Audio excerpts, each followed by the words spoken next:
This is the Lone Crater YouTube. We hope this video helps. You start by verifying prerequisites. Confirm your system boots UEFI and that you have admin rights, a recovery USB, and firmware access. Once done, reboot into firmware settings using Shift plus Restart in Windows. This avoids delays. Make sure to disable fast startup in Windows Power Options before changes because it can block firmware writes. You need clear access to boot and secure boot settings, so note current values. Keep the recovery USB available. If the process fails, you'll restore boot quickly. Now, in UEFI settings, navigate to Secure Boot menu and set OS type to Windows UEFI. This aligns firmware with Windows 11 expectations. If Secure Boot is disabled, enable it, then choose to install or reset platform keys.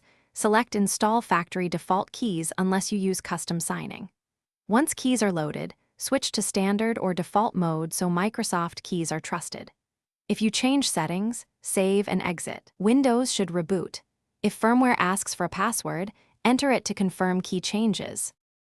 Finish by booting into Windows and opening system information to confirm Secure Boot. This verifies success. If Windows refuses to boot, immediately revert firmware changes. Disable Secure Boot, restore original keys, then use your recovery USB to run startup repair. Once stable, update your UEFI firmware and Windows storage and boot drivers. Outdated firmware often causes rejections. If issues persist, contact vendor support with your UEFI version and error codes. This helps resolve Thanks for watching. Consider subscribing if we helped you.